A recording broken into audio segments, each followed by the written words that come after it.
They definitely look better regardless with TJ Haley in the lineup. It's the only team probably that has across the board better individual gun skill than OpTic. A question I had personally that I'm being proven wrong on is that I was worried he wouldn't be able to keep up that momentum consistently, and he's done just that. Welcome to Reverse Sweeps Review Show, presented by USAA Insurance. I'm your host, Katie Bedford, joined as always by Enable and Pacman. And guys, this week it kind of felt like it went to script. I wasn't too surprised by anything. No, this is the most standard, straightforward week of Call of Duty that's ever existed. I mean, and there's of course different ways to look at that. There's one where you could say this kind of dull, kind of boring, right? If you made a pick'ems, let's say, you probably got it right. But then there's the other thing that's like maybe the team's abilities are becoming more defined finally. Like we're hitting that point in the season where we know what you're going to give us. We know what teams are better. We know where you're at. OpTic 3-0 is a team, then they get 3-0'd by FaZe. They sit in a very clear position where they're better than the rest of the pack, but not as good as the top dogs. And maybe that's just what we're going to see for the rest of the season. Yeah, it was boring. You know what John said, but it was boring. We're definitely at the point in Cold War where you know how good a team is at this point in time. It's clear cut. It's not confusing at all. But I was hoping for a little bit more competitive of a weekend, to be honest. So let's take a look really quick, guys, at some of those results that Enable and Pacman are talking about. Atlanta FaZe, one of those teams that gave us what we anticipated. They had a 3-1 over Paris and a 3-0 over OpTic on day 4. Toronto really kind of being the only team that maybe surprised a bit by losing 3-2 to Florida on the first day. You had teams like Dallas going 1-1, OpTic as well, Minnesota getting wins over again teams like Paris. Sorry, Paris, you did go winless this week. And well, day 4, the day that you kind of look for those marquee matchups, guys, the kind of the big ones, it was all 3-0s. Florida 3-0'd London, Toronto 3-0'd Dallas, FaZe 3-0'd OpTic. So a little bit of a fast Sunday to close everything out. And I wanna talk about Dallas, right? So Dallas brings in Vivid. So Huke leaves. FeLo comes in. FeLo maybe kind of put in a lose-lose situation from the get-go. He ends up getting benched. You bring in Vivid. He was previously on Gorillas, got benched, almost went to Seattle, ended up not happening. Now he's with Dallas. His debut doesn't go super great. They do beat London, but they end up getting swept by Ultra rather dominantly. So, Enable, when you look at Vivid, obviously it's only their first week, but what are you thinking about that shift so far? I mean, I'll tell you what. It's so hard because we are at a point where like you don't have time, right? You need to be performing at your best. But Vivid did get benched from LAG and he really didn't get any actual practice. It's not like he competed in challengers. You know, the only way he could play the game is in 8. And from what I know, they don't even happen that consistently. So, you know, he could be a little bit rusty, kind of getting back into the swing of things. But if anything, I think it just goes to show more on the issues with Dallas in general. I don't think it's just him. I think the team just isn't there. They're not on the same page at this point in time, and it showed. But I definitely was hoping that he would have performed a little bit better because I want this Dallas team to do well. And right now, they just don't look like they're that good of a team, in my opinion. Yeah, I mean, I completely agree with what Ian just said. It's a solid pickup, of course. Vivid was playing well for LAG. They dropped him for whatever reason they needed to, teamwork, whatever it may be. But he has had time off now, and his debut wasn't great. He played okay, but he's in a spot where the team itself just doesn't look fantastic. And when I watched them play, I was looking for some sort of spark, something different to bring them back to that super high level that we saw them at before, and we just didn't get it. It was extremely underwhelming for me, this Dallas team, right? So I looked at it like, as soon as they played and they won that match 3-2, I was like, this doesn't feel like a team that's going to be competing for championships to me. It never. Right. And I know it's the first week, blah, blah, blah, blah, blah. But oftentimes we kind of gas how long it takes for people to start looking good. Like people make these changes and all of a sudden they're kind of gross, right? Like it doesn't take that long. It might take long for us to fully put the stamp on it that they're disgusting, but you can kind of see flashes of it right away. And I just feel like we didn't see it. No, and I think you have to start, and not start because we have been, but you really have to start leaning in, I think, to Illi at this point too, because he always has a change. He goes back to AR. We talked about how maybe he just really wasn't comfortable in a sub role, but he's still kind of been, he's still been flat. I mean, in stage 3, he was negative in all game modes. The highest he had was a 0.92 in hardpoint. So yeah, I agree, Pacman. It's not just I think it's unfair to just focus on like a FeLo or a Vivid at this point. You have to look at Illi. You have to look at what internal dynamics are happening. So Enabled, do you have hope there for them, or do you think it's still just kind of be, a whimper instead of a bang? I mean, I do have hope, Katie, but the thing is, and I don't want to make excuses by any means. I just think for Vivid and Illi, right? Those are the two guys who really kind of, I guess, broke out in MW. I think it was unfortunate that they kind of broke out in that sort of Call of Duty, that 5v5 game, because I think that might have messed with how they interpret competitive COD should be played, if that makes sense. And I think you're kind of seeing that because, Cold War, this is a way more fundamental based Call of Duty. It's more of a Call of Duty like past ones. I think MW is an outlier compared to any Call of Duty I've ever competed. Yeah, you know what I'm saying? So I'm not trying to give them an excuse, but I think especially for someone like Illi, who had so much success in Modern Warfare, it might be hard to kind of like rework his brain on how he thinks Call of Duty should be played, because he just looks very uncomfortable on the map. But I think there is a chance. I don't know. I think for them to be successful, they're really going to have to buy in and listen to Crim. And I don't know if they're doing that at this point in time, because it's a little different now that you did win a championship in MW for like Shotzi, Illi, even Vivid, who's a new guy who's had success, and Crim hasn't been playing that high. Is like, I don't know if they're giving him the same respect that they would have if they didn't have as much success in the past. Let's talk about OpTic. So let's talk a little bit about OpTic. Good week, guys. A bad week. How do you feel about them? They went 1-1, but that match against FaZe, you can't blame Ping. It was as dominant of a stomp as you really could, ask for if you were asking for it. FaZe just has a better team all around them. They have better teamwork, and then they also have better individual. It's the only team probably that has across the board better individual gun skill than OpTic. Yeah. So when their teamwork is also getting outshone and they're losing individuals, like they went into a listening in the hard point, and there's people complaining because they're having to fight 1v1s, they're losing. It's like, well, yeah, you're playing FaZe. FaZe is gross, and their teamwork's on point. You could see the difference in the game, where as before, when you see teams that don't have the level of teamwork and gun skill that OpTic has, they can run you over. But then they run into FaZe, it's like running into a brick wall. You have nothing to fall back on. Their fundamentals aren't good enough to overcome that level of skill and teamwork. That's what scares me about OpTic. That's what we talked about before. Even though they got 4th, they looked good, but they still never made us feel like they're a championship team. And this is what I'm talking about. Like it doesn't feel, there's a giant hill that they have to get over in order to beat Toronto, New York, Atlanta FaZe on a consistent basis in order to win a tournament. And that's what we saw again yesterday or Sunday on the match. It was a blowout. Yeah. I mean, it was a solid week, I guess, because they did 3-0 Minnesota. But like John said, role for role, FaZe just beats them. They just have better players in every role. It's as simple as that. They are the only team. I mean, they're the best team in the game for a reason, right? But the other thing that I think, I'm pretty sure I said this actually earlier in the season, where OpTic needed to beat FaZe, because OpTic is a team, and no matter what, as much talent as they have, there always seems to be in every Call of Duty one team that just has their number. And they I don't want to say they have a mental block against them, but it seems that way.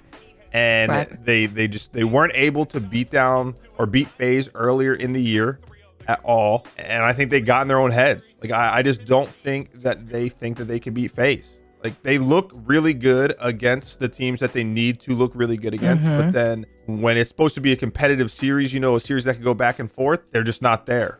So I think it's obvious that they are a top team, but they're not anywhere near a team like FaZe. Well, yeah, and it gets tricky, right? Because you look at their major run, and they beat teams that they should beat, and they did have some really clutch moments that we all got to witness, a lot of round 11s.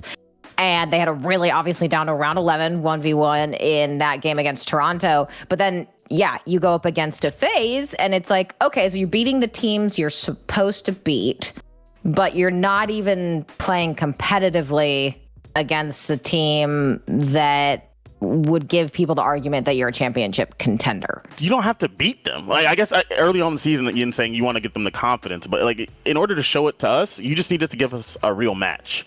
Like maybe go, oh damn, had this push gone a little differently, like they could have won. This kill gone this way. Had he not got that timing, like you see, that's Call of Duty. That's why people say it's a day-to-day game. Had he not got that timing, got that 2-piece, it could have gone to OpTic. Like no, there was no. Even in the hard point, the score ended up looking closer than the game was because they used all these streaks at the end of the game to extend it one more hill. But the game itself wasn't close. There was no ifs, ands, or buts. There's nothing. There was just like you couldn't make an excuse like, oh, OpTic would have won. They could like if they just would have got this one piece or this one rotation, they would have won a series. They just got beat down. It's simple as that.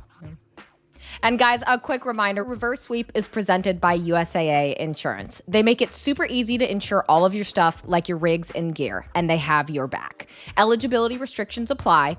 Insurance provided by the United Services Automobile Association and its affiliates, San Antonio, Texas. So you didn't even make it close, and maybe you're right, Pacman, you don't have to necessarily beat them, but give us a show. Where do they go from here, or is it going to be kind of this is what we get from OpTic for the rest of the stage, the rest of the season? I mean, I feel like they still have the time to improve. I don't. And the thing is, it's FaZe. They're losing to the top teams. I mean, if you're okay with being a top 4, top 5-ish team, it's fine, really. Like they're still extremely good, right? We're just trying to make them. We're just talking about them being champions. I feel like you just go to the drawing board and try to figure out ways to pull out some S&Ds, maybe get some confidence. Like if you get blown out in that hard point, you pull out an S&D, the series can start looking different, right? But they're just not. They're not doing that against FaZe. They need to do something like that in order to bridge that gap against those top teams.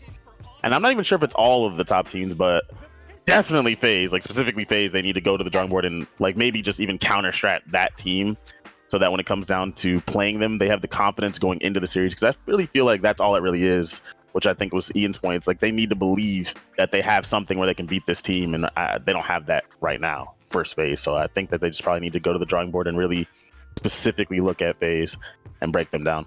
Yeah, see what they're doing. Obviously, there's more than enough VOD to take a look at what's been so successful for them. But let's move on to Thieves. Ian, your Thieves, they beat Seattle. And so decent week for them, starting it off with a win. And they have TJ back in. So when you look at this team, now obviously they had a shakeup, bring in Huke. But Huke's gone. TJ's back. Does it seem like this core 4 now with TJ have the same sort of synergy they did before he was benched? That's a good question. I will say I think they need to play a couple more games together, just because that series versus Seattle is hard to tell for me because they got kind of blown out in the hard points. Their S&Ds look great versus Seattle. So it's like, how much weight do you really put on that series? Same thing with TJ, as I said, for Vivid. You know, when he got benched, he's obviously the only way he's really getting practice is 8s, which is a completely different game. But they definitely look better regardless with TJ Haley in the lineup. Now, he didn't play the best. Venom played okay in the series versus Seattle. I think that was huge. But I think giving them a couple more games will really help me determine, I guess, if they didn't lose a step, essentially, right? Because who knows? They're at a point where they need to win. So winning versus Seattle was huge. They need to win, but they also need to prove that they can potentially be contenders. Or there might be another team change, like before champs. Who knows? So regardless, they look way more comfortable as a team with TJ than Hugh, for sure. Yeah, they do. I don't think that they are near where they were before they made that move. Not yet, at least. But like Ian said, we got to give them a little bit of time for that. Obviously, they just shouldn't have done it, right? But this is what we knew going in. But they did. But they did. So I think, at least for me, when I played, if I didn't play the game for like a few days, I was super rusty. It would take me some time to get back into the flow. And that's not even playing super high level matches. That's just like getting on and trying to shoot straight and scrim. Like it's tough for me when I would take time off. Like I'm a player that needs to get on and play in order to be good. I don't know how you were, Ian, but I don't know about TJ. But TJ obviously wasn't shooting the same way, but it also could be, get back into the flow of it, and then you'll be super comfortable again. It might not take him much time at all. I mean, just another week of scrims, he could be right back at where he was. I think that as long as TJ's mature enough to handle the situation, which I think he is, I think that they'll be fine. I think that they'll be fine and they'll get back. It's just before they were looking really, really good. I remember they lost a super close match to FaZe. Like they were getting to that point where I was starting to truly believe in them. That's why I'm saying they're not there yet. Again, it's just going to take a little time. They need to get that chemistry back and, you know, the confidence back in their unit. I think this was actually a good thing for TJ. I just wanted to add that in there with him getting benched. I think it lit a fire underneath him, you know, and it really, because that was one of the issues with him was like his effort. And I guess maybe in his head, he never thought that there was a possibility like, oh, maybe I'm on the chopping block. I'm safe. Yeah. Right. And so, I don't know. I think it's a good thing. He definitely needs to get game ready again. And John, to answer your question, no, I just hopped on and I was, you know, I'm natural. Multi for a reason, but so Pacman, you know, Ian never even took a day off, bro. This guy was grinding for years. But well, yeah, hopefully he does a little bit better in the series moving forward, and they can get back to that point even better. But they definitely got some stuff that they need to work on. All right, guys, it's time for the most clutch moments of the week, the very first week of Stage 4 with Got You Covered, presented by USAA Insurance. Level up your gear protection, guys, with USAA Insurance. So the best moments of the week, the moments that really stood out to you. Pacman, I'll start with you. Florida clutching up in the Game 5 S&D versus Toronto. We kind of just skip over that one because in my head, like that match was super close. It could have gone either way. They also played standoff, which we haven't touched on. I'm sorry, I'm going to take all the standoff losses and wins, and I'm just going to throw them out the window.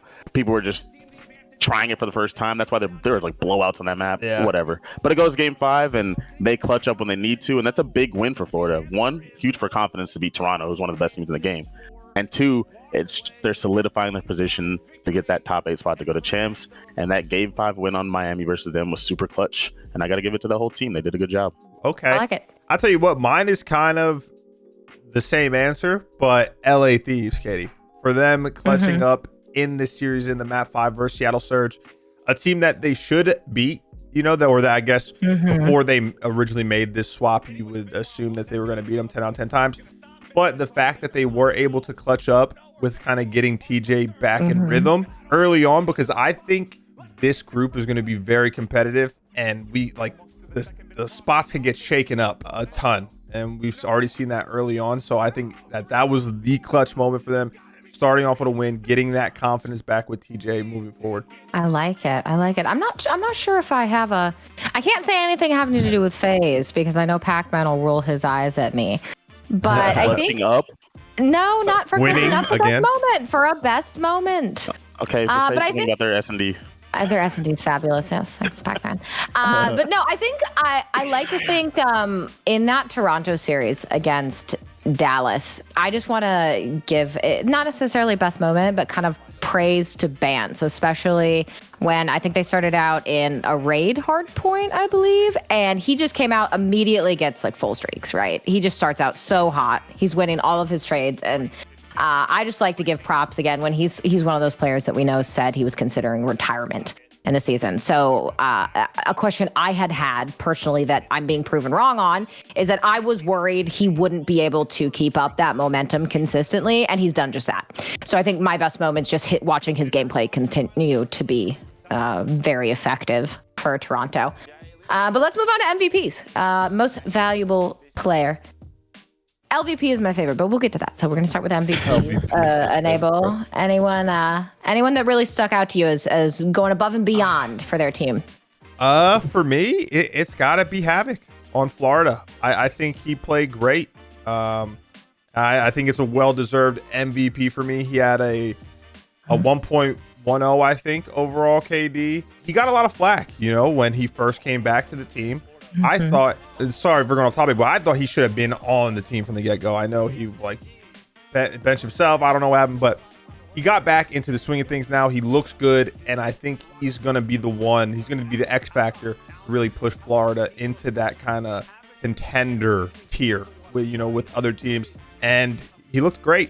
A lot of people were calling him to get benched. People thought that Florida were going to bench him again and pick up someone else. So I'm glad that he's looking well. And Florida's doing pretty good. I'm going to go with Asim because A lot of talk has been about Hydra and what he's been able to do, but every single time this season I watch NYSL play, I just get left with this impression that Asim's been their most consistent player throughout the year. He's been fantastic, and every single time they go into listen-ins, he's the one. He's like super hype in the comms. He's like it sounds like he's the perfect teammate damn near, and it's like this guy's amazing. And in the game 4 against who they played, he was the one that went off. He had like 5,000 damage. He's just consistently there. Even when they got body slammed in stage 2, I believe it was, Asim was there. He was trying to pawn. He dropped like 40 in the control. He's been there the whole time going off, and he was the guy that was supposed to be dropped at the beginning of the season, right? He was the one that was supposed to be replaced, and now it's not even a question. He's phenomenal. He's been so good this season, and I just have to give props to him for being able to do that. I like that. I think, and that's something I've said a lot too, Pacman, is like, I love seeing Asim play as well as he is, especially considering everything last year, and now just seeing him succeed is phenomenal. I have to give props to Paul X. I've just liked everything about what he's done for the team since he's come on to London. They have become more competitive. What their ceiling is, I don't necessarily know how high it is, but seeing Paul X come into that team, I just consistently like what he's done for them. And not to say that there was anything spectacular this week that I witnessed, but it just seems like he's been consistently solid for London. So I hope that he can kind of maintain that for them. But my favorite part, LVPs. We always have MVPs, guys. We also always have LVPs, our least valuable players of the week. I'll let you guys pick who wants to go first. I'll go first. I got it. Don't worry. For me, LVP of the week, it's got to be Formal. Has to be. I know OpTic went 1-1 this week. They got absolutely bodied by FaZe. weren't even close to winning that series. And I think one of the reasons, not the main reason, but one of the reasons was just how much better Arcity's played than Formal. Formal has like a .73 in the 2 matches. I believe against FaZe, he set the CDL record for lowest KD in a series with like a .4 something, .48 maybe, or 4.3. I'm not sure. But when you think of Formal, you think of one of the greatest Call of Duty players to ever play. Formal is also a multi-FPS champion. Like, we've seen his potential and kind of his peak dominance, and he's just not there right now. And I think, I don't know what it is, maybe he's just past his prime. It happens to everybody. I'm not trying to roast him. I mean, it's true. You know what I'm saying? Maybe he's past dominance, I should say. Okay.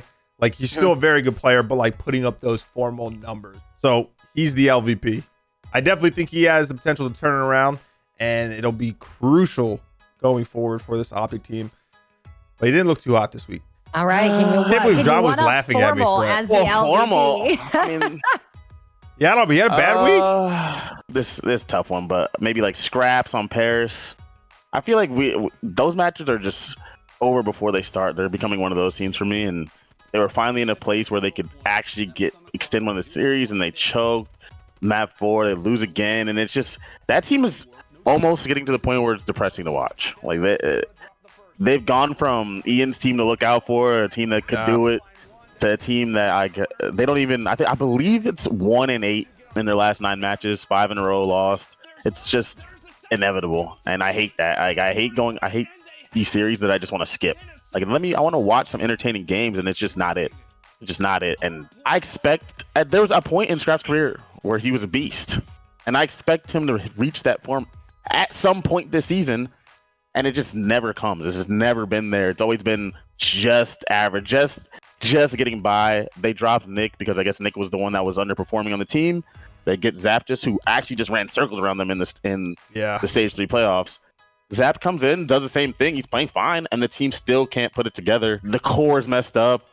Nick or Scraps have been part of it the entire time with Illi, and it just hasn't worked out. Even when they picked up Donnie, they never ever actually reached any type of form. And I don't know what's going on with Paris, but it's just not good. Yeah, I don't know. You start to look at Paris kind of like Seattle. I saw whatever that meme was on Twitter of handing out free poor Sam was handing out free CDL points to every team that was coming out to his booth. I mean, that's kind of what it feels like with Paris, Pacman. I would agree with that. My LVP, I mentioned him earlier. I'm gonna pick on Illi a little bit because maybe it's because you came into COD in a game that wasn't very COD-esque in Modern Warfare. Maybe he had a little too much success a little too quickly and it affected his mentality. I don't know, but we have not really seen like a hint of that Illi this year. And it's kind of frustrating. It's most frustrating when you know a player can be incredible and it's just time after time you're not seeing it, especially in his game mode in Search and Destroy. I feel like every time I look at his KD, it's like a 1 in 5 or something, and I just don't understand what's happening there. So I think for me, when I look at Illi, whatever shots he figured out to get it going, try and maybe mimic that. I don't know, but a team. I know we usually close it out on LVP, but guys, a team that you mentioned earlier with Havoc, I want to touch on Florida. Florida have been playing much better. Obviously, they beat Toronto. They're a team usually that has a lot of woes and hard point and kind of being able to close out series and clutch up. But they've been playing well. So do you guys think that Florida is becoming a dark horse for this major? Yeah. To win it? Yeah, a dark horse. I feel like that's fair. Well, I mean, out of all the teams win. that you wouldn't think would win, I think they probably have to be there. Yeah, if that's what you're gonna say, I feel like they have of the not. If we're just talking about the dark horses, it should be every team that's not New York, FaZe, and Toronto, realistically, to win the tournament. Yeah, I feel like Florida or LA Thieves would be my favorites for dark horse to actually win the tournament. I feel like they have the most potential upside, even though I think OpTic's technically better than them right now. I feel like the upside of those two teams is a lot higher. I do feel like Florida is trending in the right direction. Would you lean more toward Florida or Thieves though, Pacman? In order to actually win, yeah, pick one. I'm gonna make you pick one. I would lean towards Florida. I feel like if the ball gets completely rolling, it's just they have I always say it, but Awakening Skies are gross. They did it again this weekend where they have that potential to completely take over. We saw them do that last season in a couple of the home series, and I just feel like if that happens, they're the team that has the higher chance of that happening. I think the biggest thing. Oh, sorry, Katie. I'm making you pick too, Ian. Making me pick. Oh God. Yeah. That's why I was trying to cut. That's why I was trying to cut in right there. No. You pick too. I mean, honestly, you have to go Florida. They are just the better team right now. They look more in sync. You know, this team now they've been with Havoc. They've got a good amount of matches under their belt. So I think finally we're at the point where we're seeing their full potential.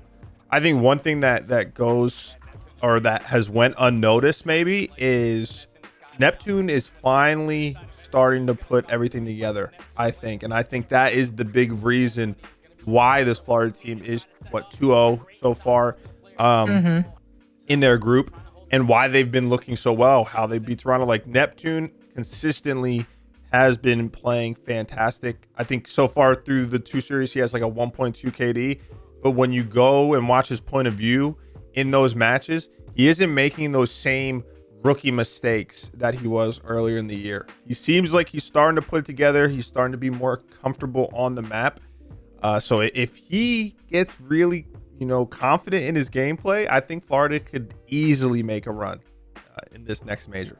Well, maybe Neptune is the key, guys. We'll have to wait and see what he can do, what Florida can do once we get through week 2 of the stage, guys. We'll be back with another review show once that week is finished up. We'll see you then.